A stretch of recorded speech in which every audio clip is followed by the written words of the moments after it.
Arrow's 5th season ended with a massive explosion that left the future of the team in doubt, and season 6 looks like it's going to be all-out war. We're chatting with the cast to find out how the hit show is reinventing itself this fall.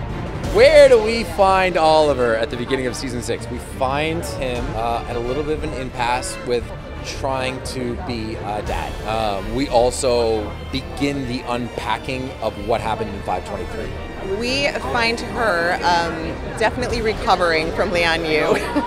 You know, at the beginning of season 6, everybody is finding their footing. You know, we've had this huge, massive explosion, so it's a recovery. And I think that going into there will be some flashbacks, obviously, of what happened, how they got off the island. I think there'll be some opportunities to see Black Siren and the Black Canary again, and definitely moments that I think are shocking and people are going to be very surprised. And I think it'll be a really interesting thing being able to explore her world and her backstory. It's like peeling an onion and peeling back the layers and why she is the way that she is, and I think it'll bring some characters closer, for sure. Every year we always jump time.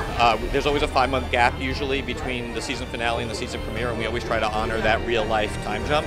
But what we are going to do is, in the midst of the episode, we're going to flash back to the moments right before and right after the finale in season 5. This is going to be an interesting season in terms of picking up where we left off and trying to see who survives the island, how they survive the island, and what does that mean to the team. I think Dinah is really becoming more of a team player.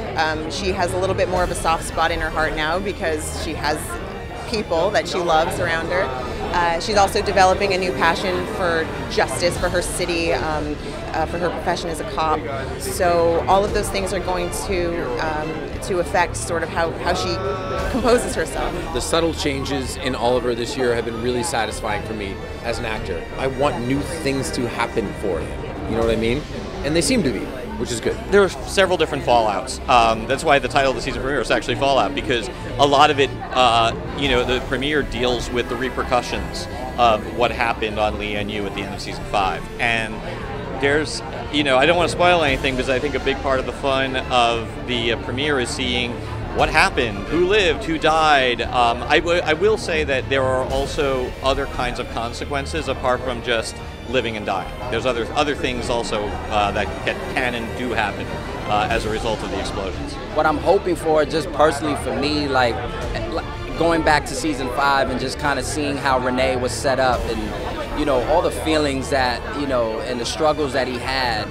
I really like the idea that Renee started out really rough around the edges and just had a lot of pain and stuff. And I love that the idea of the team helped him to kind of open up in a way. So I'm hoping that maybe for this season we kind of see more of him opening up, more of him kind of becoming more whole and being more of an asset to the team. And, you know, who knows, maybe there's room for him to be a dad again. I don't know. You know what I mean? He still has his daughter out there in the world, so I don't know. That'd be kind of cool to see. That's a look at what's happening in my favorite show, Arrow. But if you want to check in on Oliver's exploits in Rebirth, then go take a look at Green Arrow Volume 3 Emerald Outlaw by Benjamin Percy. It's in stores right now. See you tomorrow, Super Friends.